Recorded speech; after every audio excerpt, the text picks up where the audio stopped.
Bem-vindos a mais 1001 projetos. Desta vez voltamos à rúbrica Sem Cortes e o nosso convidado desta semana é António Miguel. E quem é o António Miguel? Bem, quase todos nós conseguiríamos responder de cor a esta pergunta, uma vez que o António é uma pessoa com muito trabalho feito na gestão de projetos em Portugal e em prol do desenvolvimento da gestão de projetos, mas vamos deixar aqui uma pequena bio sobre ele. O António Miguel é doutorado pela Universidade do Minho e é detentor de várias certificações na área de gestão de projetos, gestão da mudança e gestão do risco.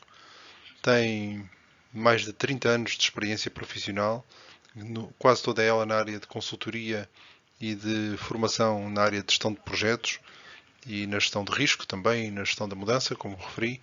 É autor de vários livros de referência sobre a gestão de projetos, livros que vocês podem comprar na UC, com o código APOGEP e assim ter um desconto. E é também docente universitário em várias universidades portuguesas. Durante esta conversa, falamos essencialmente sobre formação, sobre carreira e sobre o que fazer para sermos gestores de projeto quando estamos a iniciar a carreira ou quando estamos a querer fazer um shift na nossa carreira. É uma conversa de cerca de 35 minutos. Estou certo que vão gostar imenso dos insights que são aqui oferecidos pelo António. Então, vamos à conversa. Então, António Miguel, meu amigo, muito obrigado por ter aceito. É para mim um orgulho, uma satisfação tê-lo aqui no canal. Queria-lhe propor uma conversa que esperemos demorará 30, 40 minutos. Somos gestores de projeto e, portanto, se calhar vai passar um bocadinho. Só lhe queria pedir duas regras muito simples. A primeira é que esta conversa vai ser uma conversa que não vai ter cortes e, portanto, o que nós dissermos irá para o ar. E a segunda coisa é que, conhecendo-nos há tantos anos, isto é uma conversa de amigos e, portanto, informal, e não há aqui uma expectativa até de rigor excessivo, às vezes, na linguagem. Queremos, acima de tudo, passar a mensagem a quem nos ouve. Não é? Eu começaria por uma pergunta base, que é: qual é que seria a melhor maneira de descrever o António Miguel? Ok. Antes de mais, Pedro, muito obrigado pelo convite. Acho muito interessante a sua iniciativa. Eu tive a curiosidade, fui ao YouTube, inscrevi-me lá no 101, não é? Gestão de projetos, eu estive a ver o que já lá está. Acho extremamente interessante a divulgação da gestão de projetos. Portanto, a gente deve tentar por todos os meios, digamos, pôr esta máquina em funcionamento e chegar o mais possível chegar o mais possível ao maior número possível de pessoas com estas nossas mensagens. Bom, você coloca-me uma questão complicada, não é? Como é que eu muito difícil a gente descrever um ser humano, não é? Na sua complexidade, assim, em termos simples, não é? Portanto, há uma série de riscos. Mas posso dizer que, digamos, em termos humanos, não é? Que eu sou um ser humano, não é? Que por acaso faço gestão de projetos, como faço outras coisas, eu posso me classificar como digamos, um ser humano que sempre se preocupou em desenvolver-se, digamos, na sua integralidade. E para mim, com integralidade, eu considero um ser humano com três componentes, não é? Que tem um corpo, uma mente e um espírito, não é? E, portanto, eu sempre procurei, digamos, desenvolver da melhor maneira possível estas três componentes, não é?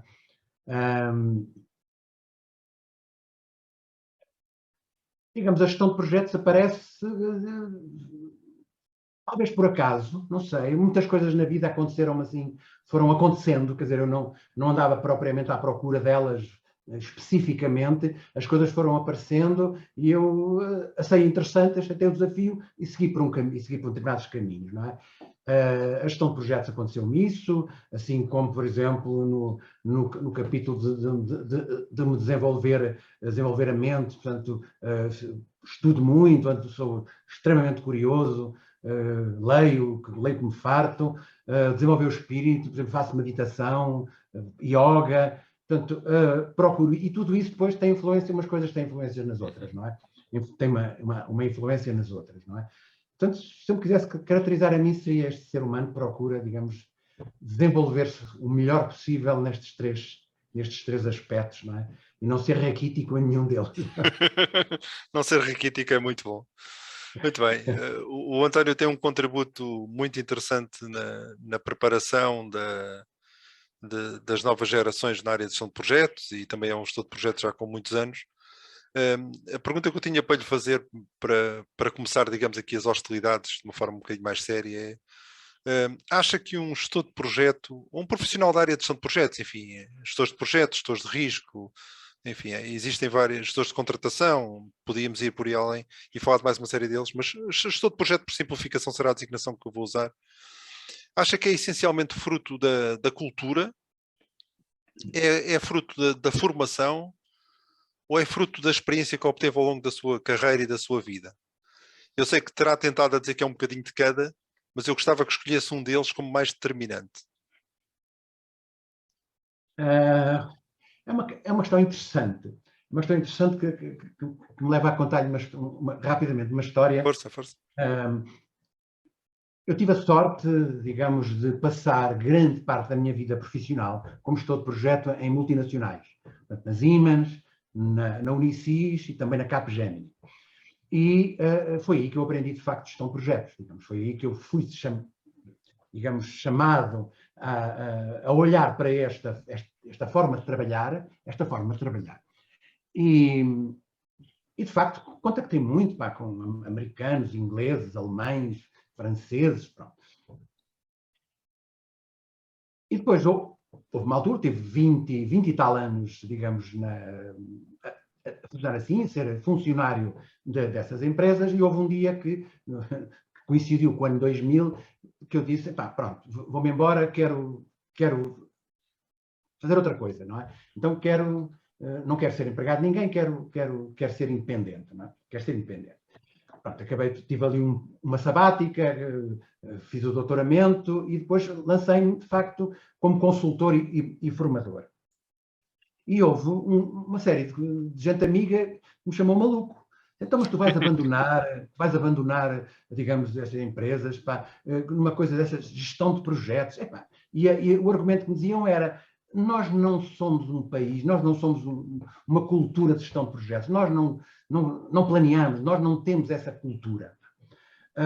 Aquilo causou um bocado de confusão, portanto, eu repliquei e argumentei que não sei quanto, mas de facto, olhando bem para aquela altura, portanto, há 20 anos atrás, de facto, não havia, digamos, a cultura que há hoje, não havia o movimento que há hoje, não é?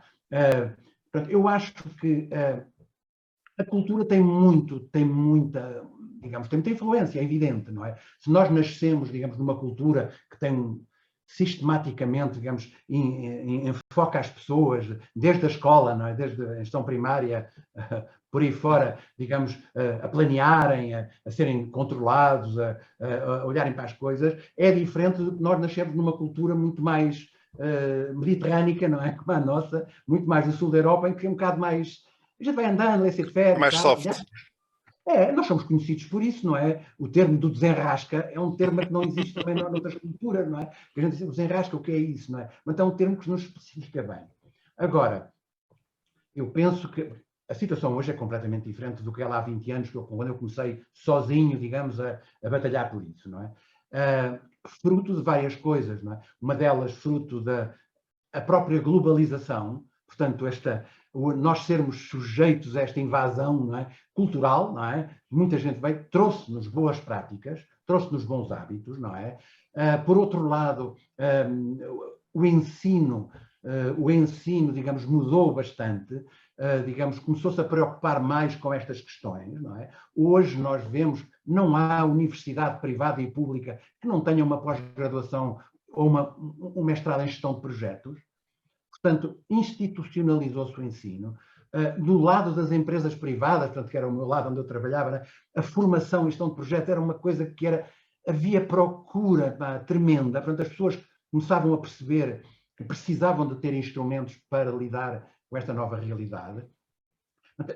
Eu penso que sim, a cultura tem muita influência. Agora, hoje estas questões culturais tendem a diminuir porque somos, digamos, invadidos, não é? Por outras culturas que mudam a nossa própria cultura e a forma de trabalhar, não é? E hoje eu penso que as coisas estão muito diferentes, não é? E o Pedro trabalha num PMO, quer dizer, é uma coisa que há 20 anos que era isso, ninguém fazia ideia nenhuma, o que é que isso serve, não é?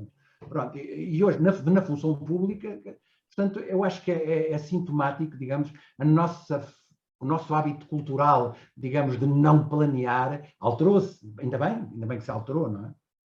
Sim, percebo. Não sei se... Depreendo daquilo que disse, que se calhar neste momento a experiência acaba por ser o fator mais determinante, ou percebi mal? Também, é evidente, não é? É evidente também, não é? Evidente também, mas ainda hoje há gente que resiste, não é? Eu vejo, Sim, por sim, exemplo, sim. tenho contato com muitas empresas e faço seminários e faço sessões de formação, e às vezes as pessoas dizem que se queixam que a burocracia da gestão de projetos, epá, isso dá muito trabalho, tenho muito que fazer, digamos, na área mais técnica, e depois também tenho que fazer o plano, e tenho que fazer os relatórios, tenho que fazer isso.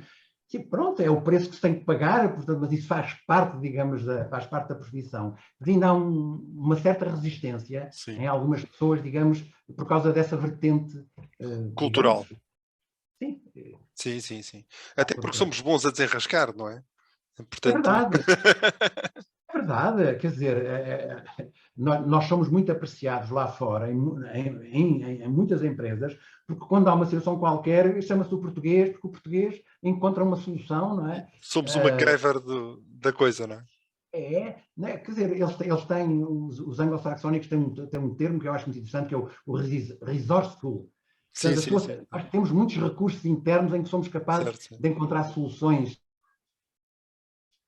digamos, fáceis para situações que às vezes são complicadas. Isso é muito bom. É verdade. Muito bem. Obrigado.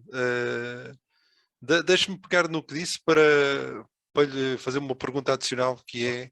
Okay. Falou que nós temos muitas pós-graduações e temos uma abordagem mais sistemática neste momento a nível de ensino relativamente à gestão de projetos, e isso verifica-se. A oferta hoje em dia não tem nada a ver com aquilo que era há 15 anos atrás ou 10.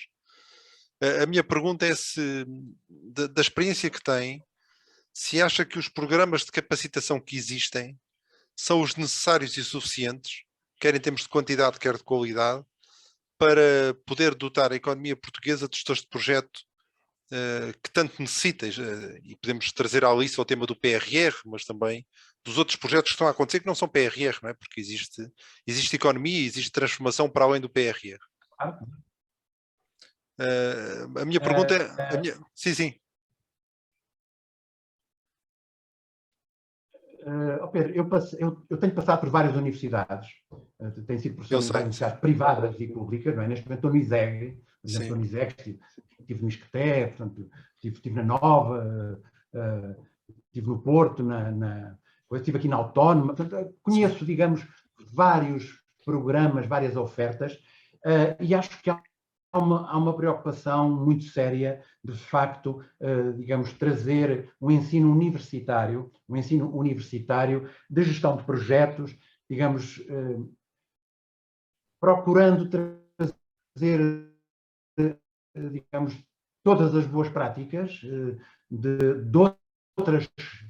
outros sistemas, etc. É evidente que nisso associações como o PMI ou como a IPMA, digamos que também já têm standards, digamos, que disseminaram muito e que são aproveitados por muitos desses programas, ajudaram muito. Portanto, eu penso que ao nível universitário a oferta é muito boa. Isto aqui é muito abrangente. Toda a gente tem. Quer dizer, toda a gente tem porque também é uma questão de negócio. Toda a gente tem. Agora, o que me parece é que para que de facto isto resulte e que, digamos, haja essa transformação cultural, não é? É que eu há bocado falei de gente dizer que nós estamos muito habituados a planear culturalmente. Eu penso que isso devia se estender também, digamos, aos níveis mais básicos da educação. E aí foco, por exemplo, algo que a própria Apogep também poderia apostar nisso, que o PMI iniciou até aqui na Europa, que é o PMI nas escolas. E que tem tido muito sucesso. E isso, se a gente conseguir capacitar os pequeninos, desde pequeninos, não é? Na nossa cultura que a gente diz, de pequenino é que se torce o pepino, é verdade. Se a gente for habituados desde pequeninos a controlar, etc. Quando nós chegarmos à universidade e digamos, e à vida profissional, nós já trazemos, digamos, uma bagagem, trazemos uma forma de pensar que facilita muitas coisas, não é? Facilita muitas coisas, não é? Sim, E sim. há países na Europa que já fazem isso, não é? Há países na Europa que já fazem isso, mesmo sem estarem ligados ao PMI, não é? Nós, já agora partilho isto, com a pandemia acabou por não arrancar em Portugal, mas a IPMA tem um programa no leste da Europa, especialmente na Polónia, onde foi feito um teste no ano antes da pandemia, com o envolvimento, não quero mentir, mas acho que de 5.000 alunos, e que serviu como piloto, não é? E que vai ser, em princípio, expandido. Da primária? Da primária? Sim, sim, sim, da primária. Muito bom. É isso, é. Pronto, e concordo. Esta lógica de incutir nas pessoas, e especialmente nos portugueses, que até são um bocadinho negativos, que quer a ideia do que é possível, como a ideia de que temos que ser positivos no sentido de conseguir encontrar formas de resolver, ter uma mente problem-solving oriented, porque nós às vezes caímos um bocadinho por cultura naquela lógica de que o Estado é que tem que resolver, não é? E essa é uma atitude passiva que não nos ajuda a crescer, não é? Sim, senhor. Deixa-me contar só uma coisa muito rápida. Claro, à vontade.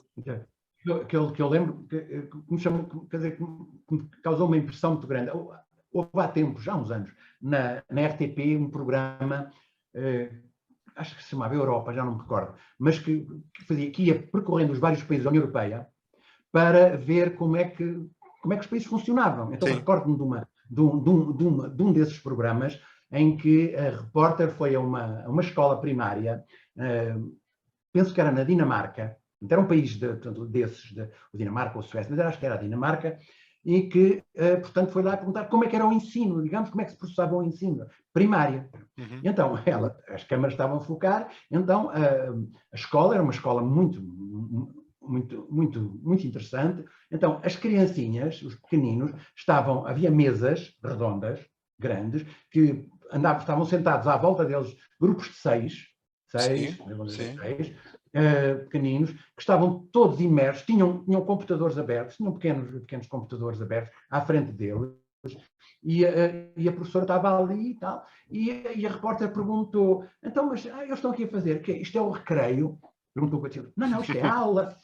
A aula? Mas como é que eles estão todos ali? Não, eles estão a fazer trabalhos. Então o esquema era, eles davam aos alunos pequeninos, davam-lhes um trabalho para eles fazerem, um objetivo qualquer, um pequeno projeto, podemos chamar assim, um pequeno projeto, e eles sentavam-se e em equipa, quando pesquisavam, tinham os computadores em equipa, apresentavam uma solução e depois apresentavam a aula, para fazer um estudo. Agora, eu fiquei espantado, porque assim, quer dizer, um país em que as crianças, aos 7 anos, 6 anos, 7 anos, são habituados a este tipo, digamos, de trabalho, de ensinar, quando eles chegarem à idade adulta, quer dizer, aquilo já está na natureza deles e, portanto, as coisas são muito bem. É isto que eu estou a dizer, que eu digo que é importante que desde a primária se consiga fazer isso. Quando isso acontecer e for sistemático, aí a gente pode falar, de facto, até de uma mudança cultural. Não é? Sim, sim, é um salto quântico, não é?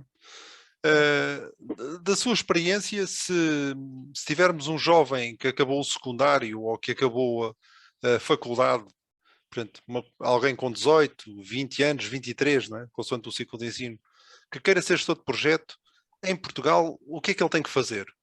Fazer uma certificação, ir ler a coluna de emprego do jornal?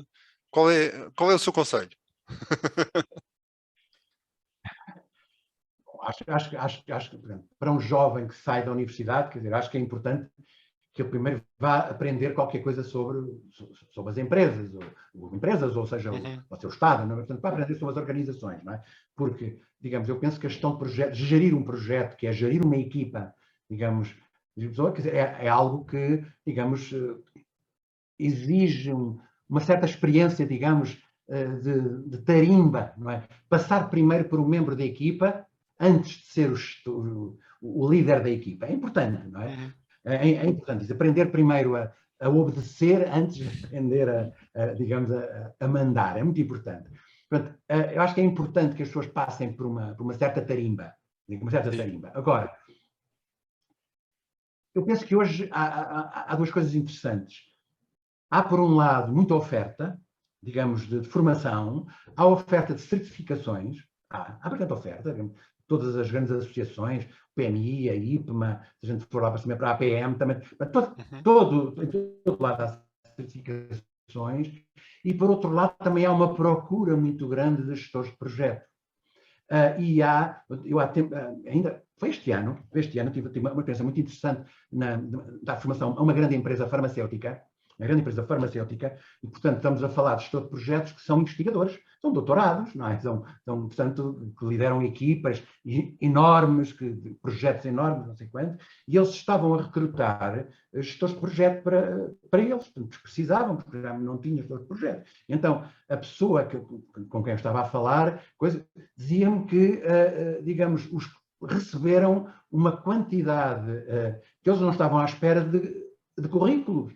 Muita gente, doutorados, licenciados, com mestrados, etc., que queriam ser gestores de projeto, não estavam a responder àquilo numa área farmacêutica, e eram dessa área, eram químicos, eram biólogos, e ela não estava a esperar assim, mas espera lá, a profissão de gestor de projeto é assim tão interessante que haja tanta gente a concorrer. Portanto, eu acho que eu também achei interessante, né? Portanto, está tudo a concorrer para que, de facto, dos dois lados, da oferta e da procura, digamos, tudo se conjugue para que haja e já está a haver, digamos, um boost muito grande nisto. Né? Agora, se as empresas, as organizações, digamos, não derem condições às pessoas, essas pessoas vão lá para fora, não é? Esse talento vai fugir, não é? Depois a gente pode também assistir a uma sangria, como assiste noutros setores, não é? Agora, eu penso que é importante, sobretudo, que as pessoas sintam que há, de facto, terreno para elas se sentirem realizadas e que façam um bom trabalho e que possam.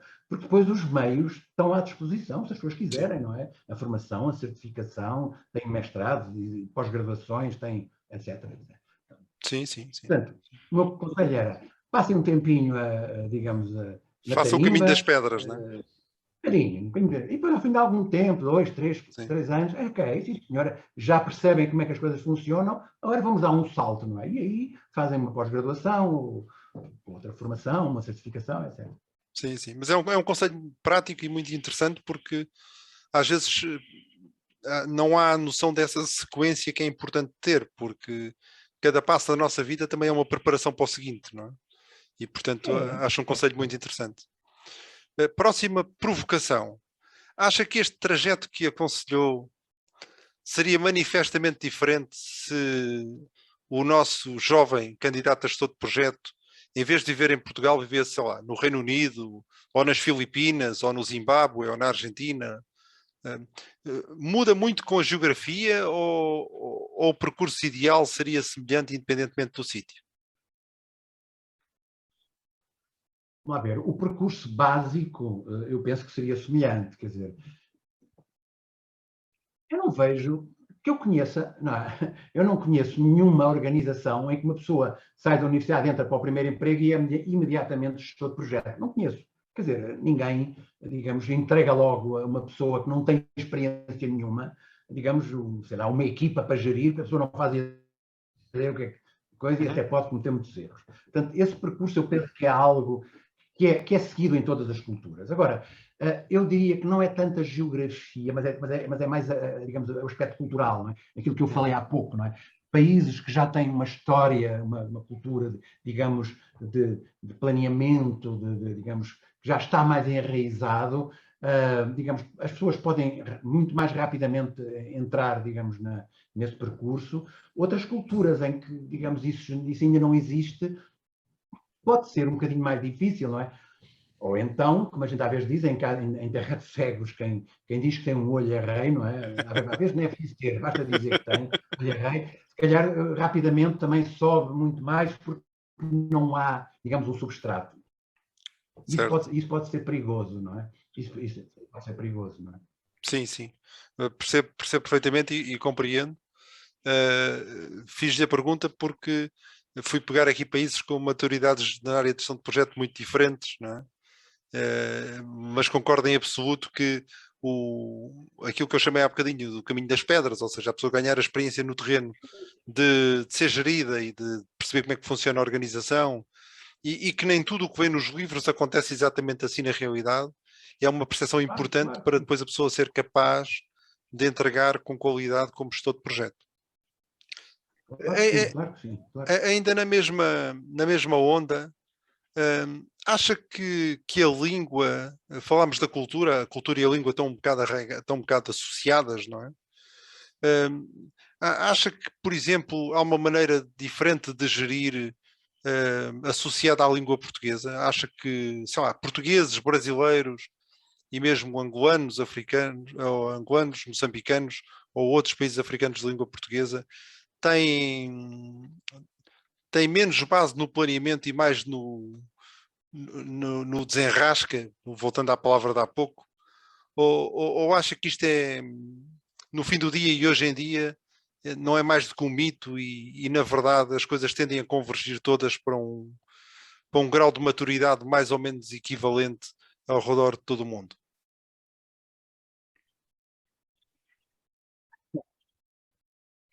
Essa questão é muito interessante. Vamos lá ver.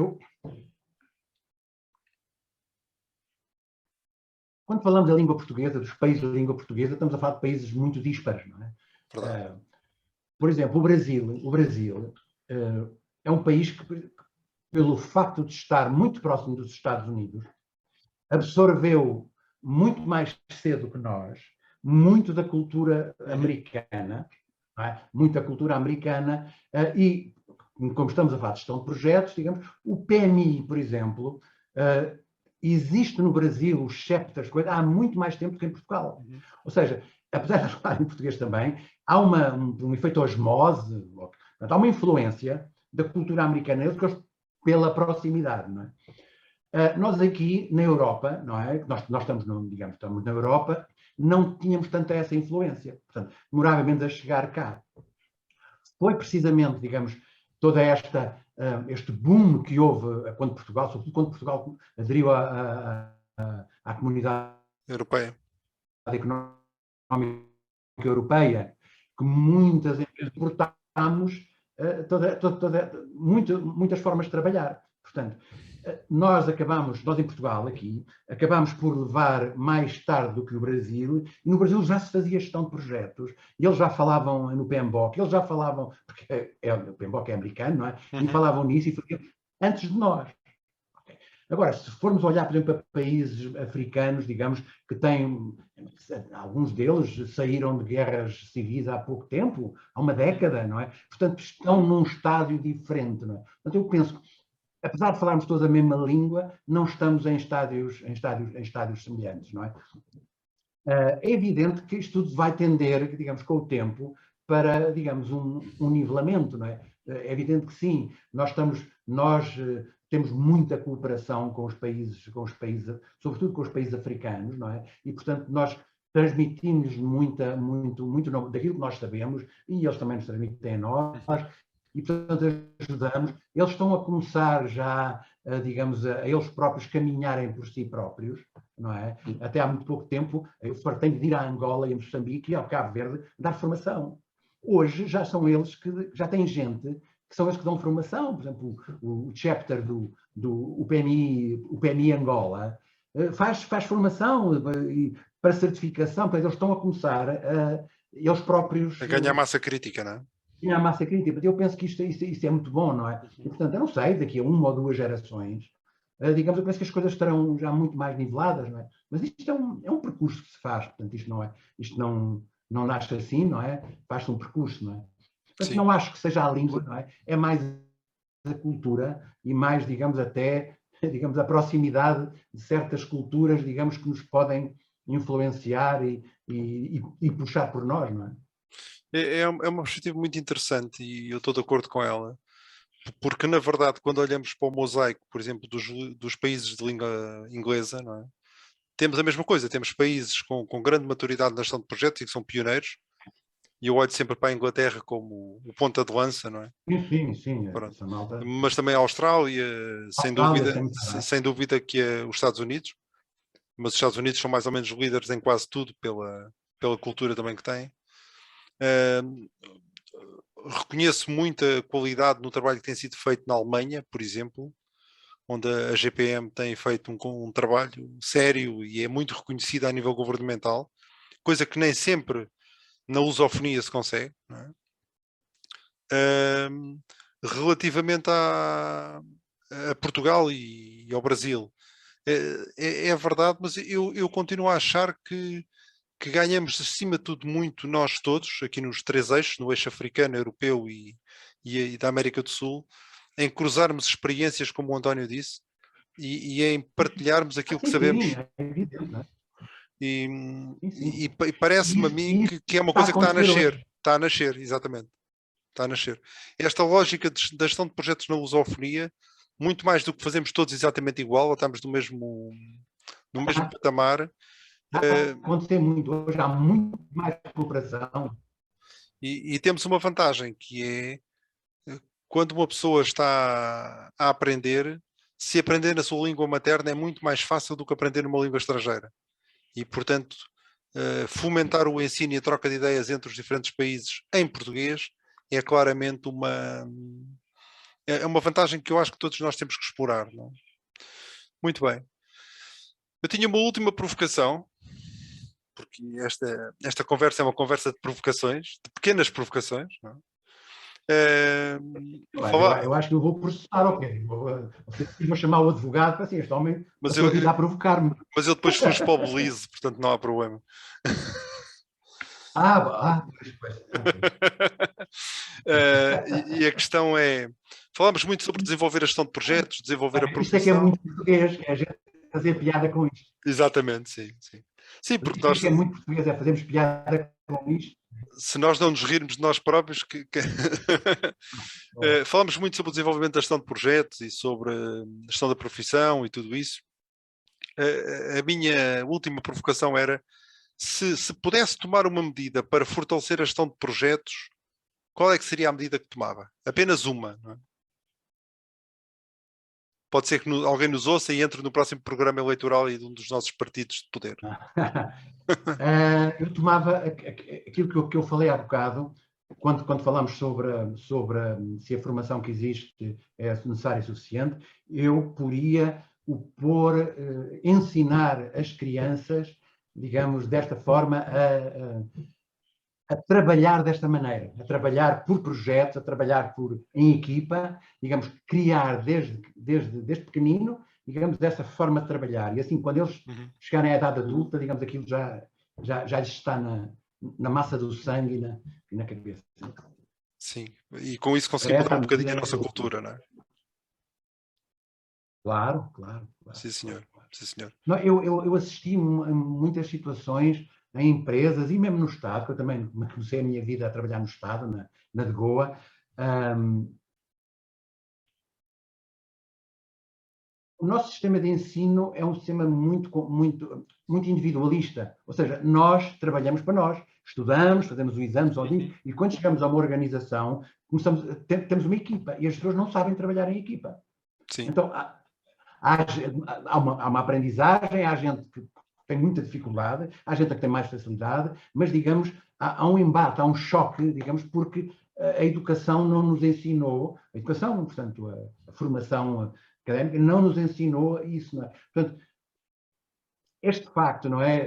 Até aquela história que eu contei da Dinamarca, não é? E daquilo que está a fazer, por exemplo, aqui assim, com o PMI nas escolas, de pôr as crianças desde pequeninas a trabalhar em equipa, e, digamos, a saberem consultar e a saberem estudar, a saberem aprender, não é decorar livros, é saber onde ir buscar as coisas e o que é preciso para resolver esta situação concreta. Quando eles chegassem a uma idade adulta e fossem para uma organização, quer dizer, as coisas estariam muito mais facilitadas, digamos, para todos.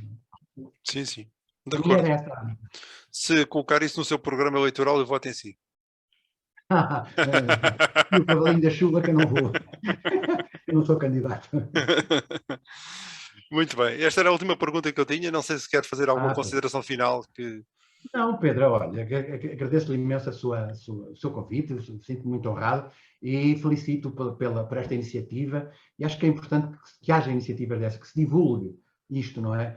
Hoje temos tantos meios à nossa disposição, não é? toda a gente passa a vida agarrado a um telemóvel ou a um É verdade. tablet a ver coisas. Também isto pode servir não apenas para entrarmos naquela euforia, digamos, das redes sociais, não sei o quê, mas também para divulgar estas coisas um pouco mais sérias. Portanto, eu louvo muito essa sua iniciativa. O meu primeiro objetivo com a criação do canal é exatamente esse, é gerar conteúdos em português que permitam que pessoas curiosas, que se calhar nunca abordaram a gestão de projetos por achar que é uma coisa complexa ou difícil ou que não está ao seu alcance por uma outra razão, possam aqui beber um bocadinho, não é? Com conteúdos simples, com coisas descontraídas e depois, quem sabe, abraçar a profissão ou pelo menos tentar fazer mais formação ou conhecer mais sobre aquilo que é a gestão de projetos. António, eu queria da minha parte agradecer imenso a disponibilidade, Obrigado. a partilha também. Eu é que agradeço. Foi extraordinário. E um abraço, sim. Um abraço também. Obrigado, Pedro. Espero que tenham gostado da conversa. Foi uma conversa entre dois amigos, duas pessoas que se conhecem há muitos anos e que se respeitam muito naquilo que é a sua experiência e o seu contributo para a gestão de projetos em Portugal. Gostava de sugerir que possam inscrever-se no canal, se não o fizeram ainda, seguir as redes sociais e, acima de tudo, ver outros vídeos no canal que têm conteúdos sobre gestão de projetos e que vos possam interessar. Estão algumas sugestões agora no ecrã. Abraço a todos e até outro dia.